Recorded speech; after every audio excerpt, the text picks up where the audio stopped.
Chào mừng các bạn đến với kênh Meditation Everyday. Hôm nay, chúng ta sẽ khám phá một chủ đề đặc biệt về thiền định. 4 cảnh giới tâm linh có thể thay đổi cái nhìn của bạn về thiền mãi mãi. Đây là những giai đoạn mà một người có thể trải qua khi đạt đến sự tĩnh lặng sâu sắc trong thiền. Bạn đã sẵn sàng bước vào hành trình này cùng tôi chưa?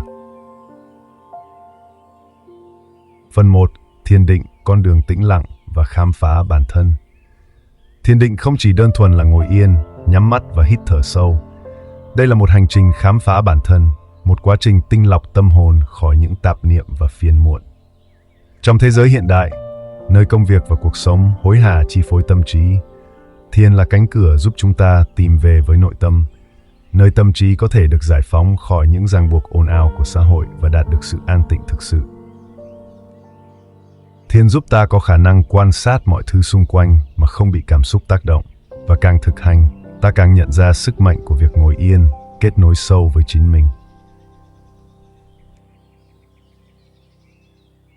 Thiền là cả một quá trình chiêm nghiệm, thẩm thấu và trải nghiệm nội tâm. Từng phút giây thiền là một bước lùi ra khỏi cuộc sống bận rộn, là cách để tách mình khỏi những suy nghĩ thường ngày và chạm đến cái cốt lõi của bản thân. Nhiều người nghĩ thiền chỉ là một trạng thái nghỉ ngơi đơn giản, nhưng thật ra nó là một công cụ để kiểm soát tâm trí, giúp ta có cái nhìn sâu sắc hơn về những vấn đề tồn tại trong cuộc sống của mình.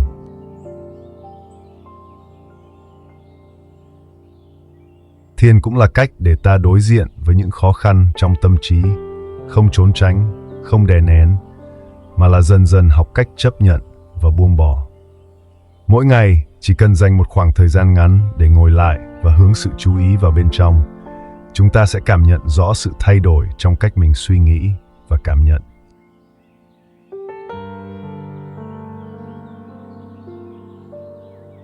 Khi mới bắt đầu, tôi nhận thấy tâm trí của mình giống như một đại dương đầy sóng gió, vô vàn những suy nghĩ không ngừng nhảy múa trong đầu.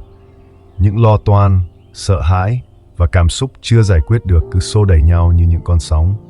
Thế nhưng, qua từng ngày thiền định, tôi dần nhận ra rằng những con sóng này chỉ là một phần bề mặt.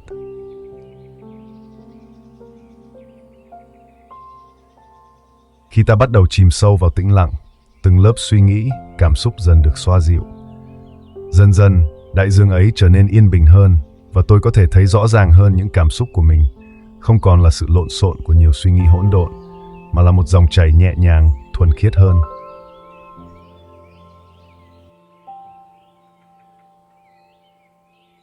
Sự bình yên này thôi thúc tôi kiên trì khám phá sâu hơn trong thiền định. Mỗi lần ngồi thiền, tôi cảm nhận rõ sự nhẹ nhõm lan tỏa khắp tâm hồn, như được giải thoát khỏi mọi lo lắng. Dần dần, tôi không chỉ cảm thấy sự bình an, mà còn bắt đầu nhận thấy những thay đổi tích cực khác. Tôi không còn dễ dàng bị tác động bởi những chuyện nhỏ nhặt, và khả năng đối mặt với những khó khăn trong cuộc sống cũng được cải thiện. Nhìn lại, tôi hiểu rằng thiền không chỉ là một phương pháp để tĩnh lặng, mà là một con đường để nhận ra và phát triển bản thân.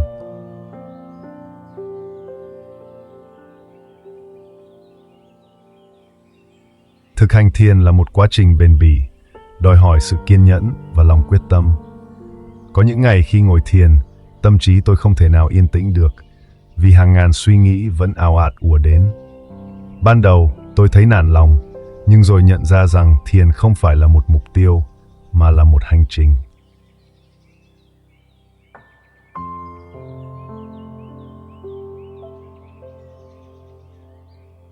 Có những hôm tôi thấy mình vẫn bị cuốn theo những suy nghĩ, nhưng thay vì ép buộc mình phải dừng lại, tôi học cách quan sát chúng. Như một người đứng ngoài nhìn vào dòng chảy của cuộc sống mà không bị cuốn vào. Những suy nghĩ đến rồi đi, và trong giây phút ngắn ngủi giữa các suy nghĩ đó, tôi có thể cảm nhận được sự yên tĩnh thật sự.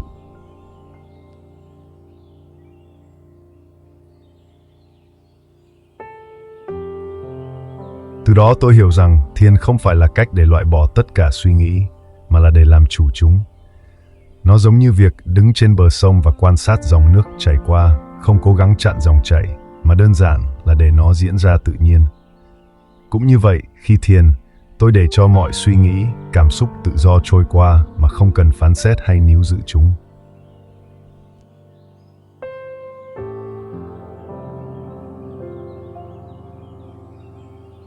Điều này không chỉ giúp tôi cảm thấy bình yên, mà còn cho phép tôi nhìn sâu hơn vào chính mình, một cách rõ ràng và chân thực hơn.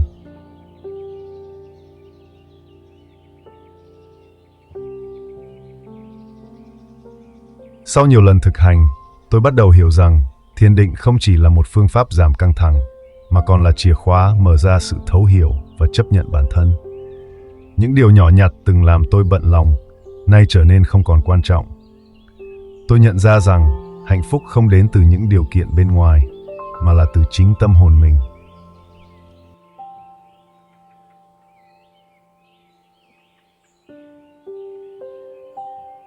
Thiền giúp tôi tự soi sáng bản thân và nhận thấy rằng mình có thể tự điều chỉnh, tự trấn an mà không cần đến bất kỳ điều gì bên ngoài. Qua đó, tôi dần tìm thấy sự hài lòng và bình yên thực sự từ bên trong.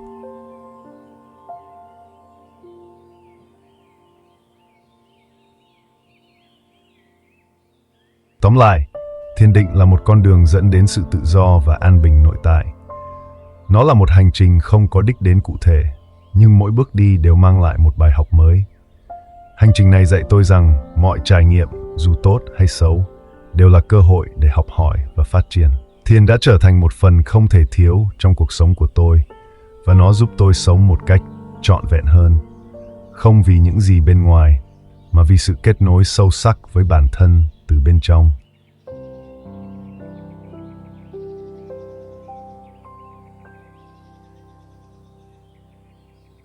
Phần 2. Sơ thiền, niềm vui do buông bỏ ham muốn. Sơ thiền là cảnh giới đầu tiên trong hành trình 4 cấp độ thiền định, nơi người thực hành thiền đạt đến trạng thái hỷ lạc qua việc buông bỏ dục vọng và những lo toan. Trạng thái hỷ lạc này khác với niềm vui khi đạt được những điều kiện vật chất. Nó không đến từ thành công bên ngoài hay những sự hài lòng nhất thời. Thay vào đó, đây là một niềm vui sâu lắng đến từ nội tâm, từ sự tự do và nhẹ nhõm của tâm trí khi không còn dính mắc vào những khát vọng và lo lắng về cuộc sống.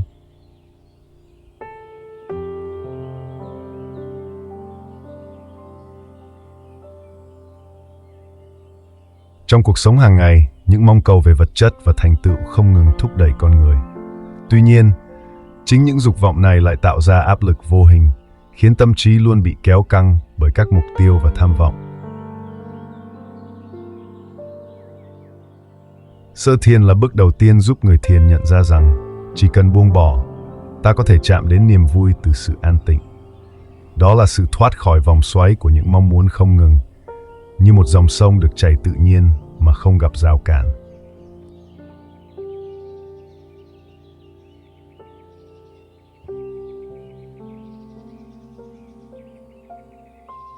Khi mới bắt đầu thiền, tôi thấy rằng tâm trí mình rất dễ bị cuốn vào những suy nghĩ vẩn vơ và lo toan về công việc, gia đình và các dự định cá nhân.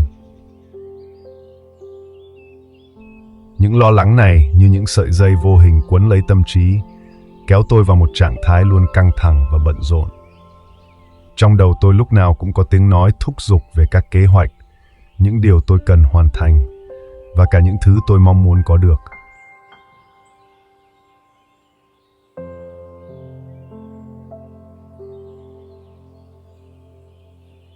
Mỗi lần ngồi thiền, tôi phải cố gắng giữ tâm trí không bị cuốn vào những dòng suy nghĩ đó, nhưng ban đầu điều này không hề dễ dàng.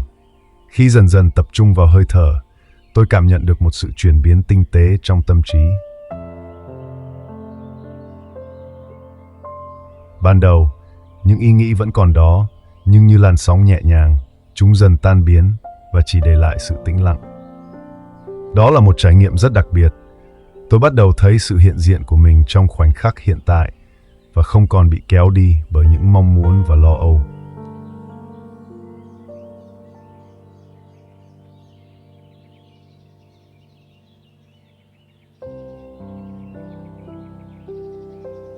Trong khoảnh khắc đó, tôi cảm thấy một sự nhẹ nhõm lạ thường, như thể mọi gánh nặng trong cuộc sống đột nhiên biến mất. Tôi nhận ra rằng, bằng cách buông bỏ những lo lắng, tôi đã mở ra một cánh cửa để bước vào sự bình yên và thoải mái nội tại. Một cảm giác hiếm hoi và rất đặc biệt.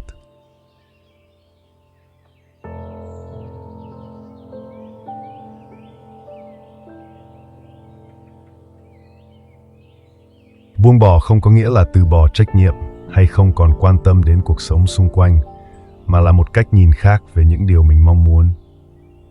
Tôi dần nhận ra rằng, khi không còn bị những kỳ vọng và dục vọng dẫn dắt, tâm trí sẽ có khoảng trống để cảm nhận những niềm vui đơn giản, thuần khiết từ chính bản thân mình.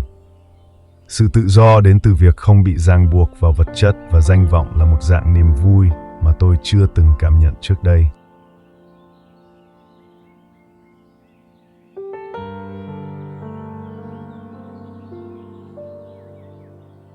Sơ thiền giúp chúng ta nhận ra rằng, chính sự dính mắc vào ham muốn mới là nguyên nhân chính khiến tâm trí luôn bị xáo trộn và bất an.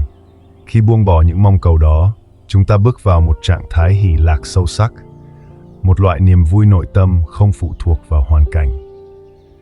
Điều này không chỉ là một trải nghiệm tạm thời, mà nó là một bước chuyển sâu sắc trong cách chúng ta cảm nhận về chính mình và cuộc sống.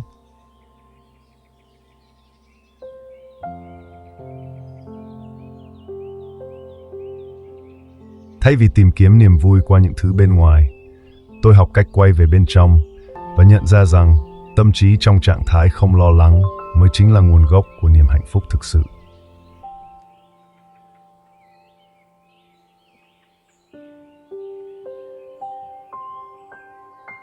Tôi nhớ có lần khi ngồi thiền, sau khoảng thời gian dài tập trung vào hơi thở, tôi bỗng cảm thấy như mọi căng thẳng tan biến và đầu óc trở nên nhẹ nhàng hơn bao giờ hết. Thậm chí, tôi không còn nghĩ về điều gì cụ thể, mà chỉ đơn giản là cảm nhận sự hiện diện của chính mình trong khoảnh khắc ấy. Tôi thấy rõ ràng rằng niềm vui đến từ bên trong, không cần bất cứ yếu tố nào bên ngoài thúc đẩy. Đây là cảm giác nhẹ nhàng, thoải mái, không bị phụ thuộc vào hoàn cảnh và không lo sợ mất đi. Đó chính là trạng thái mà sơ thiền mang lại, một niềm vui chân thực đến từ việc buông bỏ mọi thứ xung quanh và quay về với sự tĩnh lặng của tâm hồn.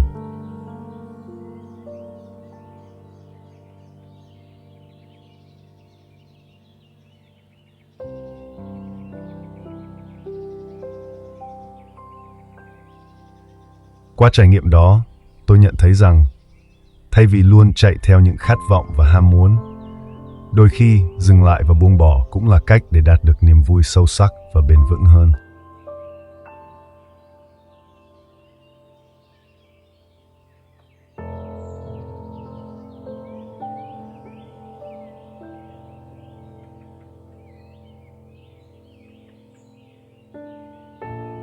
Phần 3. Nhị thiền, niềm vui từ tĩnh lặng của tâm trí. Nhị thiền là cảnh giới thứ hai trong hành trình thiền định, nơi niềm vui không còn đến từ việc buông bỏ dục vọng như ở sơ thiền, mà từ một trạng thái sâu sắc của sự tĩnh lặng và tập trung. Khi đạt đến nhị thiền, tâm trí trở nên sáng suốt và không còn bị xáo trộn bởi những suy nghĩ ngẫu nhiên. Cảnh giới này mang đến sự bình yên và tĩnh lặng đến một cách tự nhiên, như mặt nước hồ phẳng lặng, không gợn sóng.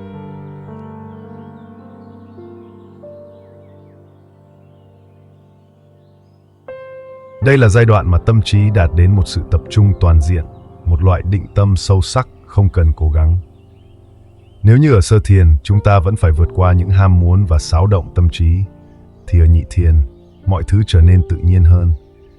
Những suy nghĩ rời rạc dần biến mất, thay vào đó là một cảm giác yên ổn và an lạc, không còn bị xáo trộn hay nhiễu loạn bởi suy nghĩ.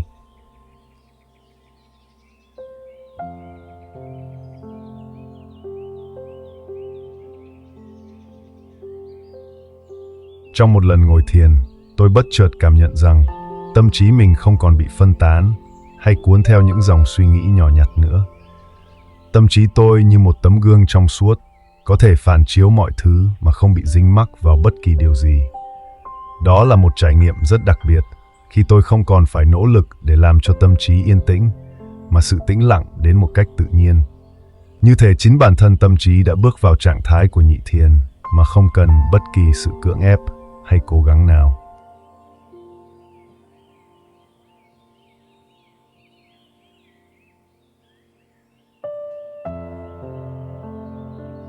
Trong giây phút đó, tôi thực sự cảm nhận được ý nghĩa của sự an bình, không phải là niềm vui bùng nổ, mà là một sự tĩnh lặng sâu sắc, một sự hài lòng nhẹ nhàng nhưng mạnh mẽ. Điều tôi nhận ra là, để đạt được sự an tĩnh này, không cần bất kỳ điều kiện hay yếu tố ngoại cảnh nào. Tất cả những gì cần là một sự buông lỏng và tập trung, một sự tự nhiên để tâm trí đạt đến trạng thái tự do, không vướng bận.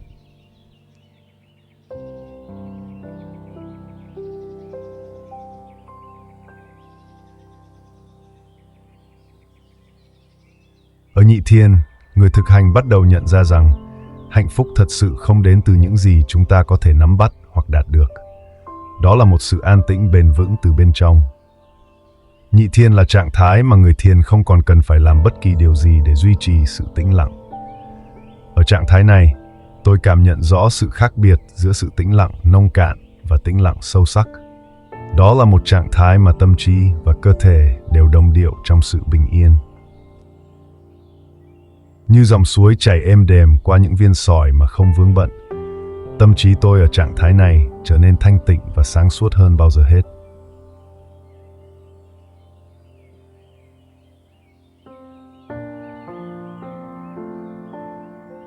Mỗi lần thực hành, tôi thấy rằng càng ít suy nghĩ, càng ít cố gắng, thì sự bình yên càng sâu sắc hơn.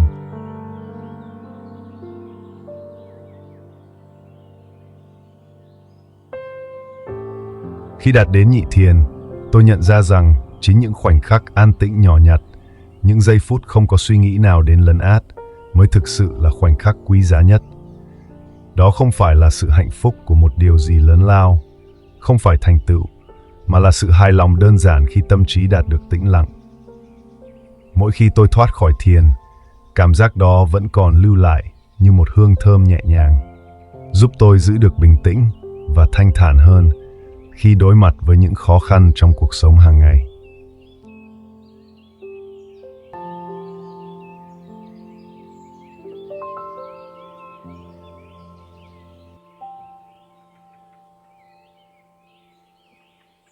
Những gì tôi học được từ nhị thiền là bài học về việc biết cách buông lỏng, không chỉ khi ngồi thiền mà còn trong cả cuộc sống. Khi đối diện với những áp lực hay thử thách, tôi cố gắng nhớ lại trạng thái tĩnh lặng của nhị thiền, trạng thái mà mọi thứ đều rõ ràng và không bị cảm xúc xô đẩy. Điều này giúp tôi giữ được sự sáng suốt và bình tĩnh trong cả những tình huống khó khăn nhất.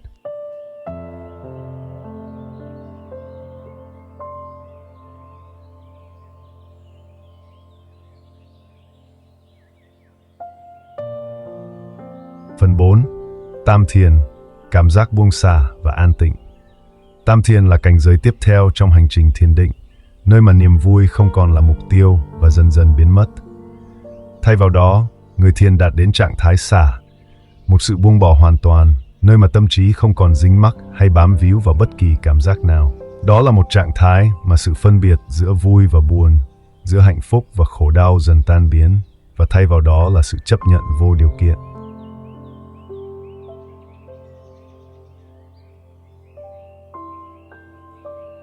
Người thiền không còn cảm nhận hay phân biệt mọi thứ theo cách thông thường, mà đơn giản là quan sát và chấp nhận mọi thứ như chính nó.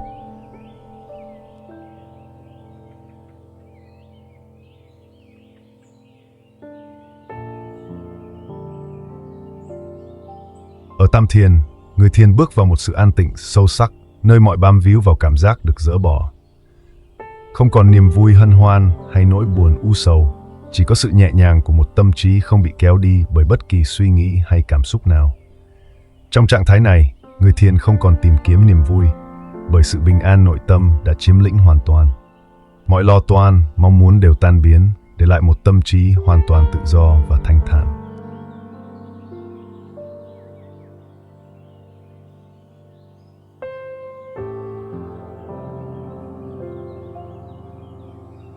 Một lần ngồi thiền sâu, tôi nhận thấy mình ngừng bám víu vào bất kỳ cảm giác nào. Thay vì cố gắng đạt đến một trạng thái hay cảm giác cụ thể, tôi chỉ tập trung vào hơi thở đều đặn. Trong khoảnh khắc đó, tôi cảm giác như mọi gánh nặng trong tâm trí được giải phóng. Những cảm giác vui hay buồn không còn quan trọng nữa.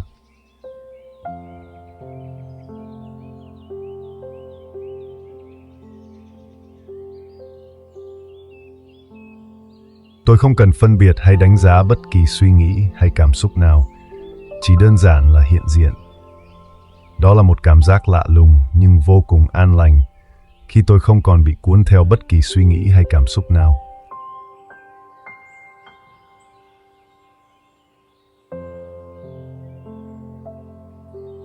Đây là trải nghiệm mà tôi có thể miêu tả như việc đứng giữa một cánh đồng mênh mông trong đêm yên tĩnh, không có bất kỳ điều gì gây xao động. Những điều từng làm tôi vui hay buồn đều trở nên nhạt nhòa, và tâm trí dường như đạt đến sự an nhiên tuyệt đối. Tôi không còn cảm thấy cần thiết phải theo đuổi bất kỳ cảm xúc nào, không còn mong muốn phải vui hay lo lắng phải buồn.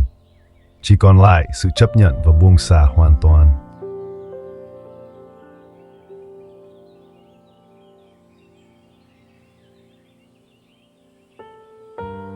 Tam thiền không phải là trạng thái thờ ơ hay dửng dưng với cảm xúc, mà là một hình thức vượt lên trên chúng. Khi buông bỏ mọi dính mắc, tâm trí trở nên trống rỗng nhưng không hề trống trải. Nó chứa đầy sự bình yên, giống như một dòng sông lặng lẽ chảy qua những thung lũng mà không vướng bận vào bất kỳ điều gì trên đường đi của nó.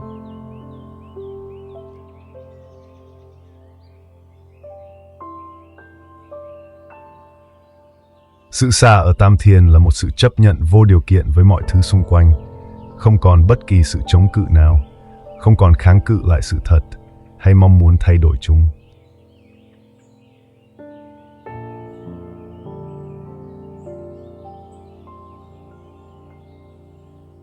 Trước đây, khi thực hành thiền, tôi thường cố gắng đạt đến một trạng thái nhất định hoặc cảm nhận niềm vui, sự thoải mái. Nhưng với tam thiền, tôi nhận ra rằng chính sự bám víu vào cảm giác là nguồn gốc của sự bất an. Một khi tôi dừng lại và buông bỏ, tâm trí tự nhiên trở nên an tịnh. Mọi thứ trở nên đơn giản và nhẹ nhàng. Tôi không còn cảm thấy cần thiết phải đạt đến một cảm giác hay trạng thái cụ thể nào. Đó là một sự tự do vô cùng, như thể mình vừa rũ bỏ mọi dây trói buộc.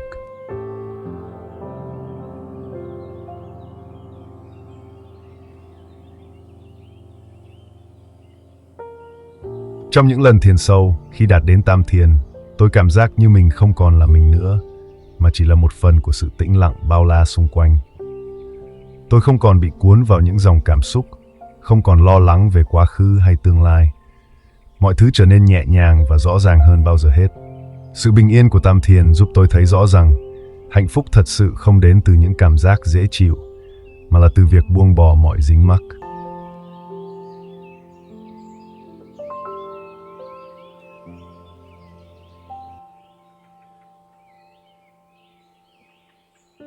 Tam thiền dạy tôi rằng khi ta chấp nhận mọi thứ như chúng là, mà không tìm cách thay đổi hay kháng cự, sự bình an sẽ tự nhiên xuất hiện. Chính khoảnh khắc buông bỏ, không còn đeo bám bất kỳ điều gì, chúng ta mới thực sự cảm nhận được sự an nhiên và tự do của tâm hồn.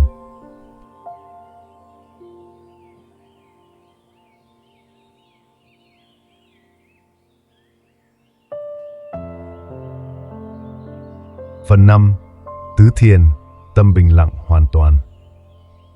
Tứ thiền là cảnh giới cao nhất của thiền định, nơi mà tâm trí đạt đến sự bình lặng tuyệt đối, hoàn toàn không bị ảnh hưởng bởi các yếu tố ngoại cảnh hay những cảm xúc từ bên trong.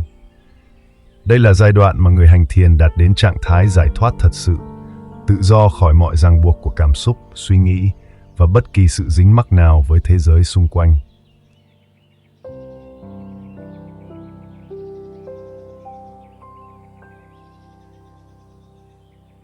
Ở tứ thiền, tâm trí như một mặt hồ phẳng lặng không một gợn sóng, nơi không có sự dao động hay xao nhãng. Đó là sự tĩnh lặng tuyệt đối mà mọi người hành thiền đều hướng đến.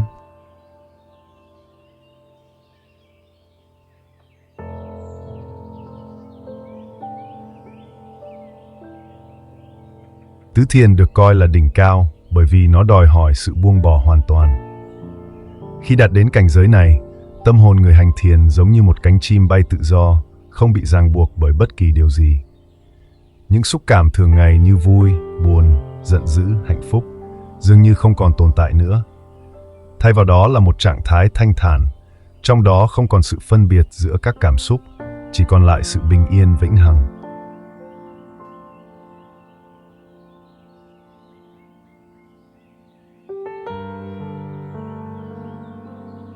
Đây là một trạng thái khó đạt nhất trong thiền định và rất ít người có thể thực sự chạm đến tứ thiền. Một người bạn của tôi, người đã thực hành thiền nhiều năm, từng kể lại rằng khi đạt đến tứ thiền, anh cảm nhận được một sự bình an không gì có thể làm lay động. Một cảm giác mà mọi thứ đều trở nên vô cùng đơn giản, nhẹ nhàng và thanh thản.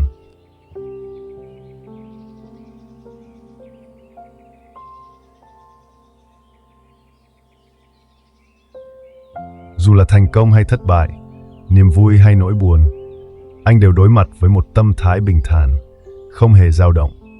Trạng thái này thực sự là đỉnh cao của thiền định, là mục tiêu mà mọi người hành thiền đều mong muốn đạt đến.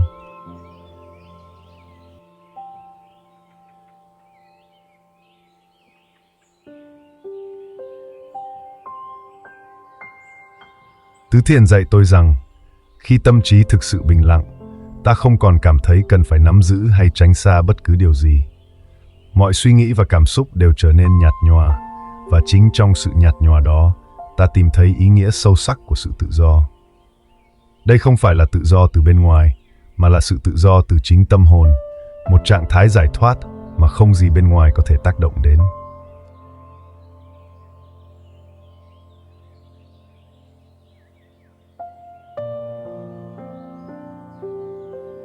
Khi nghe câu chuyện của bạn mình về trạng thái này, tôi nhận ra rằng đó là một sự tĩnh lặng tuyệt đối, nơi mà bản thân cảm xúc đã không còn giá trị quan trọng.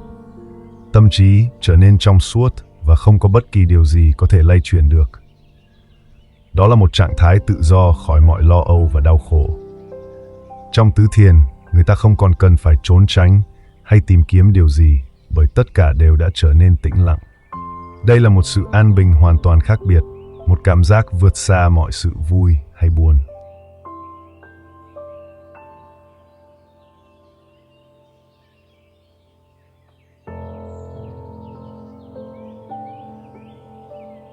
Có thể nói, mỗi khi nghĩ về tứ thiền, tôi thấy mình như đang đứng trước một cánh cửa mở ra một thế giới mới, nơi mọi thứ trở nên đơn giản, bình yên và thuần khiết. Trạng thái này giúp tôi hiểu rằng hạnh phúc thật sự không nằm ở việc đạt được hay mất đi điều gì, mà nằm ở sự chấp nhận mọi thứ như chúng là.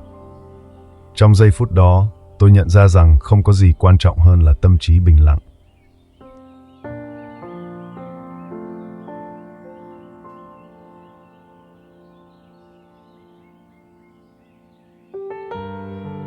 Đạt được tứ thiền có lẽ là mục tiêu mà tất cả những người hành thiền đều hướng đến, nhưng hành trình này không dễ dàng.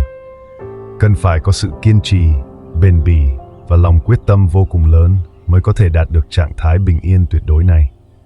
Nhưng tôi tin rằng, nếu có thể chạm đến được tứ thiền, ta sẽ tìm thấy câu trả lời cho mọi câu hỏi, giải thoát khỏi mọi trói buộc của cảm xúc và suy nghĩ.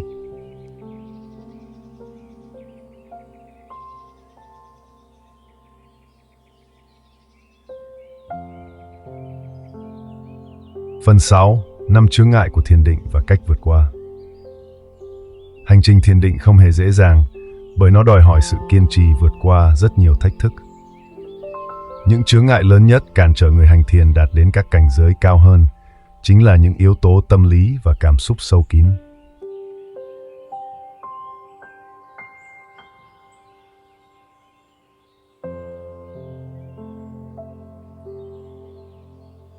Những yếu tố này thường được gọi là 5 chướng ngại: tham, sân, hôn trầm, trạo cử và nghi.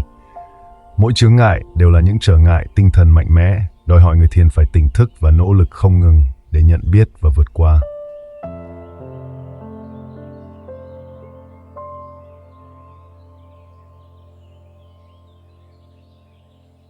Một. Tham, lòng mong muốn và khát khao vật chất. Chướng ngại đầu tiên là lòng tham, tức là những mong muốn và khát khao không ngừng về vật chất, địa vị, hoặc thậm chí là mong muốn đạt được kết quả nhanh chóng trong thiền định. Khi mới bắt đầu, tôi nhận thấy tâm trí mình thường xuyên bị kéo về những suy nghĩ liên quan đến các mục tiêu hay mong muốn cá nhân.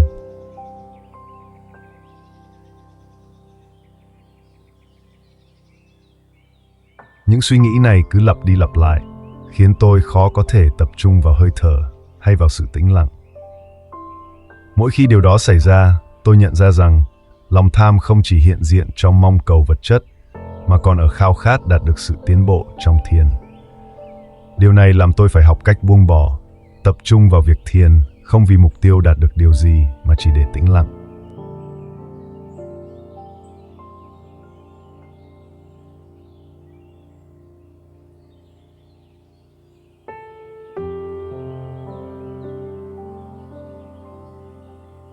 Hai, sân, tức giận và oán hận. Chướng ngại thứ hai là sân, tức là những cảm xúc tức giận, oán hận và bực bội. Đây là những cảm xúc rất dễ làm xao động tâm trí, khiến người thiền mất đi sự an tĩnh cần có.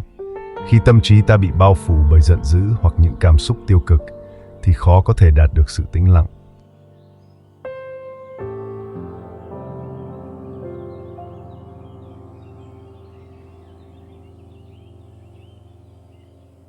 Tôi nhớ có những lần khi thiền, những suy nghĩ về một mâu thuẫn hoặc bất mãn nào đó bỗng trỗi dậy và dồn hết năng lượng vào sự giận dữ, khiến tôi mất hết sự tập trung.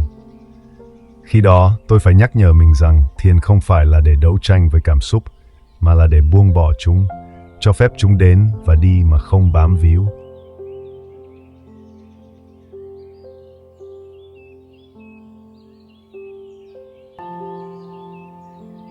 Ba, hôn trầm, uể oải và lười biếng.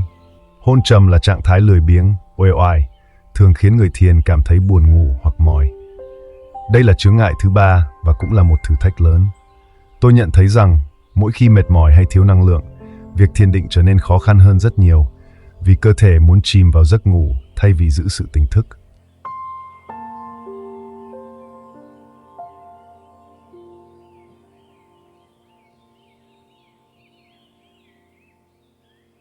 Để vượt qua, tôi cố gắng tập trung vào hơi thở, tạo động lực trong bản thân và thay đổi tư thế ngồi nếu cần.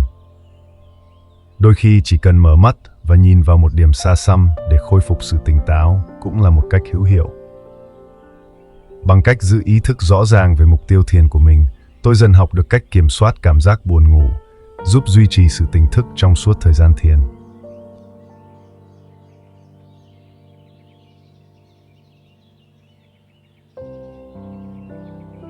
4. Trạo cử. Suy nghĩ không yên. Chướng ngại thứ tư là trạo cử, trạng thái suy nghĩ không yên, khi tâm trí như một con khỉ nhảy nhót từ suy nghĩ này sang suy nghĩ khác. Tôi gọi trạng thái này là tâm trí như ngựa hoang, vì không bao giờ chịu ngừng lại, không ngừng chuyển từ một dòng suy nghĩ sang dòng khác, từ những việc cần làm đến những chuyện đã qua.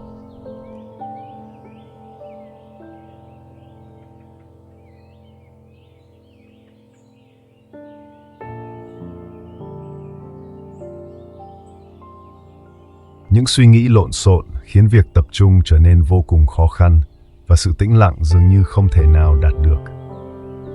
Để đối phó với trạng thái này, tôi thường quay về tập trung vào hơi thở và nhớ rằng những suy nghĩ đó chỉ là một phần của tâm trí, chứ không phải là bản chất của mình. Bằng cách không đeo bám chúng, tôi dần cảm nhận được sự yên bình khi các suy nghĩ từ từ tan biến.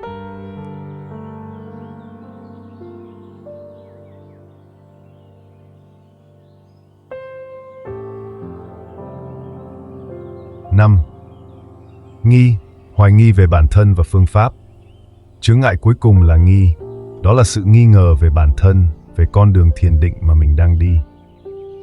Đây là chướng ngại tinh vi nhưng cũng rất mạnh mẽ, vì hoài nghi dễ khiến ta cảm thấy lạc lối, mất định hướng. Có lúc, tôi tự hỏi mình liệu có đang thiền đúng cách không, liệu những gì mình làm có thực sự mang lại hiệu quả không. Đôi khi, sự hoài nghi khiến tôi cảm thấy mình không thể đạt được sự tĩnh lặng như mong muốn và dễ dẫn đến nản lòng. Tuy nhiên, qua thời gian, tôi nhận ra rằng sự kiên trì và lòng tin vào con đường mình chọn là cách duy nhất để vượt qua hoài nghi. Mỗi lần thiền là một lần thử thách bản thân và cũng là cách để khẳng định rằng chỉ cần mình tiếp tục, sự tiến bộ sẽ đến một cách tự nhiên.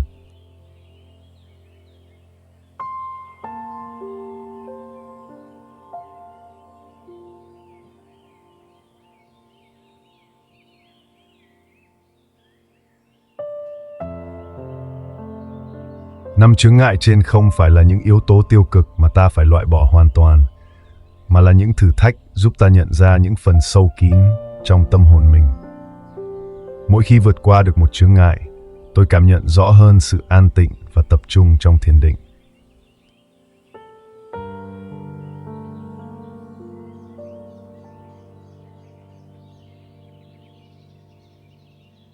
Những chướng ngại này không chỉ xuất hiện trong quá trình thiền, mà còn phản ánh những cảm xúc và thói quen của ta trong cuộc sống hàng ngày. Bằng cách hiểu và vượt qua chúng, ta không chỉ tiến bộ trong thiền định, mà còn đạt được sự thanh thản và sự tự do trong cuộc sống.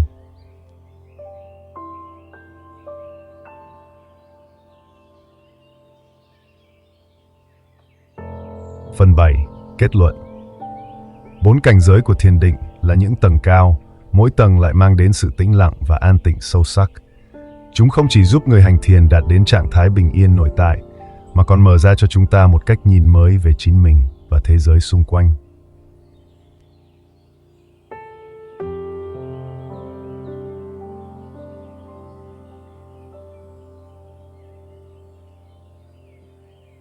Nhưng trên tất cả, thiền định là hành trình để vượt qua những chướng ngại bên trong, những cảm xúc và suy nghĩ có thể cản trở ta đạt đến sự an lạc thực sự.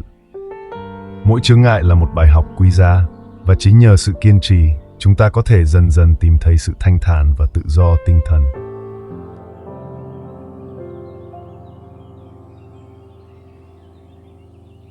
Nếu bạn thấy hành trình thiền định này thú vị và ý nghĩa, hãy nhấn like, đăng ký kênh và chia sẻ để chúng tôi có thể tiếp tục mang đến thêm nhiều nội dung hữu ích. Hãy để lại cảm nhận của bạn dưới phần bình luận để chúng tôi hiểu thêm về suy nghĩ của bạn. Hẹn gặp lại các bạn trong video tiếp theo.